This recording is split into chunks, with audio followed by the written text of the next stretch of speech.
Hello and welcome back to my channel. My name is Erica. I'm the author of the blog, The Simple Home Place, and today I wanted to share with you 3 fall-inspired coffee drinks.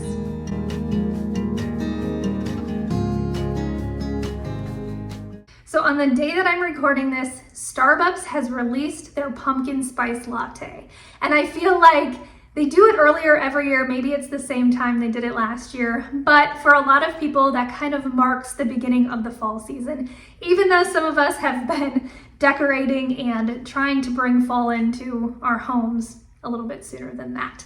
But with that, I wanted to show you a few ways that you can make fall-inspired drinks at home. It's obviously a lot cheaper, and you can control the ingredients and know exactly what is going into your syrups and all of those things. So we are going to make a pumpkin spice creamer, which is so delicious. All of these are delicious. Then we're going to move into a cinnamon brown sugar syrup.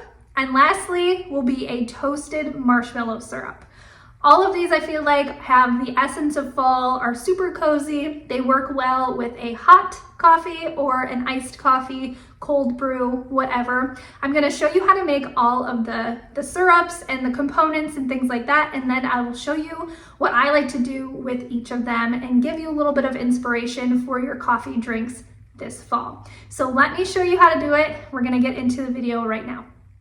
So first up is this pumpkin spice coffee creamer. Now before I get into anything, I'm going to have all of these recipes linked down below so you can go ahead and check them out there. But in this sauce pot, we are going to combine 1/2 teaspoon of pumpkin pie spice and 1/4 teaspoon of cinnamon. Now I'm just kind of eyeballing it here, and you can adjust it depending on what you like. But I'm just going to get them toasting a little bit to bring out the flavors, and then we'll add 1 teaspoon of pumpkin puree, not pumpkin pie filling, but pumpkin puree. Although if you use the pie filling, it probably would be okay, but it does have some added sugar in there, so just be aware of that. And I'm just going to mix that all, like I said, get it toasty. Then we'll add 3/4 of a cup of half and half and 1/4 cup of heavy whipping cream. Now, if you like your creamer a little bit thicker, you can swap those and do 3/4 cup of heavy whipping cream, 1/4 cup of half and half. And then I'm going to do 2 tablespoons of maple syrup. Again, if you like it sweeter, go ahead and add more. This is just what I like. And then I'm going to mix it all up, turn the heat on to medium, let it simmer for about 5 to 10 minutes until everything comes together. And then I'm just placing mine in a mason jar. I'll let it cool down and put it in the fridge, but you could use it hot. You could use it cold. Now when it is in the refrigerator, it does tend to separate, so just shake it up before you use it and use it as you would a normal coffee creamer. I'm just adding it to my coffee, stirring it up, and it's good to go.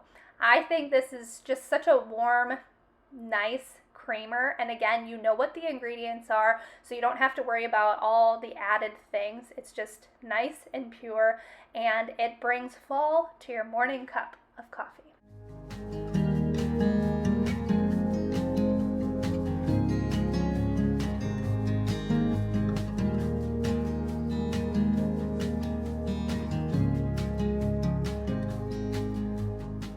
Next up is a cinnamon brown sugar coffee syrup, and we are just going to start by making a simple syrup, which is equal parts, so 1 cup of water, 1 cup of brown sugar. I'm going to get that all combined and stirred up, and then we'll add 1/2 teaspoons of ground cinnamon, and then we'll turn on the heat to about medium and let it simmer for about 10 to 15 minutes until the volume of liquid has reduced and it is thickened up like a syrup would be. Then we're just going to add 1 teaspoon of vanilla extract, get that all stirred up, and then I'm storing mine in a mason jar in the refrigerator. You could use this hot, but then I would transfer it and keep it cool. This will last about a month in the refrigerator, which is super nice. And then we're going to move into how I like to use it. So I like to use this one iced, and I just have ice in some cups. I'm adding some cold coffee. You could do cold brew if you'd like to. I actually have a recipe for that, so I'll leave that down below as well.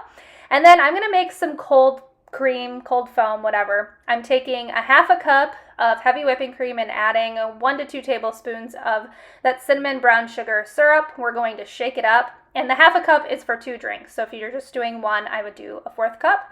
And then I'm adding the syrup directly to the drinks just to give it a little bit more flavor, a little bit more sweetness. We'll stir that up and then pour that cold foam over top. And just wait until you see how beautiful this actually is.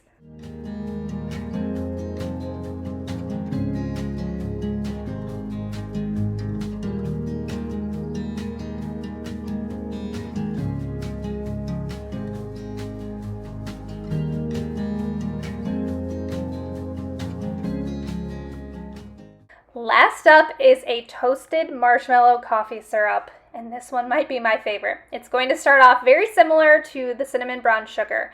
We're going to use 1 cup of cane sugar or regular white sugar and 1 cup of water. We're going to stir that up, get it going on medium heat, and we'll simmer that for about 10 to 15 minutes. In the meantime, we are going to toast 10 large marshmallows. Now there's a couple ways that you can do this. The first option would be to use a kitchen torch. So if you've got one of those, go ahead and use that. I will link mine down below in the description if you want to check it out. If you have a gas stove, you could place your marshmallows on a skewer and go ahead and toast them that way.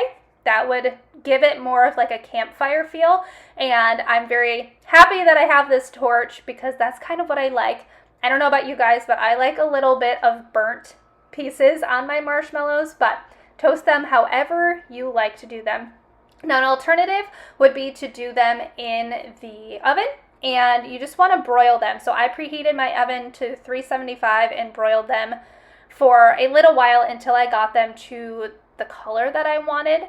But once you've got your marshmallows toasted, we're going to add all of them into that simple syrup, and they melt fairly quickly. So just go ahead, get them combined, get them nice and incorporated. Then we're going to pour the syrup into a mason jar and just allow it to cool. I would say about an hour, maybe 2. You just want to be able to handle the jar. So cool it however long you feel the need to. And then here is an important part. We're going to strain it with a fine mesh strainer. Now I'm just using my coffee maker. Use whatever you've got. If you've got maybe a cheesecloth, whatever. The goal really here is to remove some of those blackened pieces that we burnt. Now if you just toasted them in the oven, you might not need to do this, but this is what I chose to do. And you might note that mine's a little bit darker, and that's because I toasted them with the torch. Your syrup would be a little bit lighter if you just used the ones that were broiled in the oven. So lastly, we're going to add 1 to 2 teaspoons of vanilla extract and a pinch of salt. Get that mixed. And this one will also store in the refrigerator for about a month, which is awesome. And now it's time to make our drink. So I am lining my mug with some homemade chocolate sauce, which that recipe will also be down below. And I think this just adds more of like a s'mores feel, and the flavors are really nice together. And then I'm just using some brewed coffee.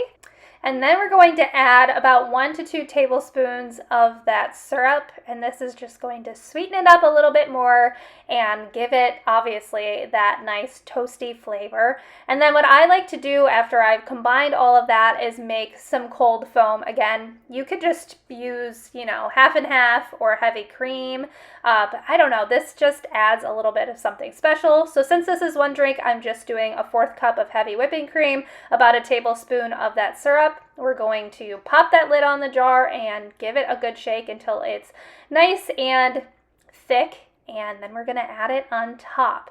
Now, if you wanted to add a little bit of something special, you could add on some of that chocolate sauce on top, as well as some crushed graham crackers, and I'm going to add a marshmallow just for a special touch, but make this as fancy or whatever as you would like.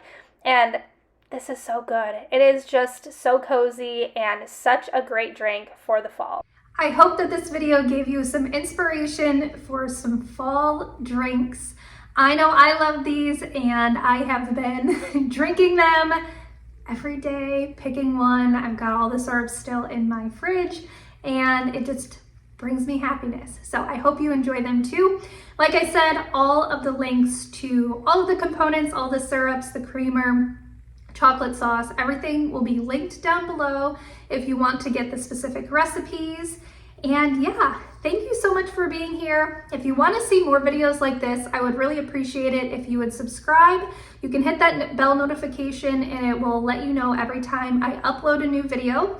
I've posted several fall decor videos and I've got some more coming up, as well as some fall recipe videos. So stick around. I hope I see you then. And again, thanks so much for being here, and I hope you have a great rest of your day.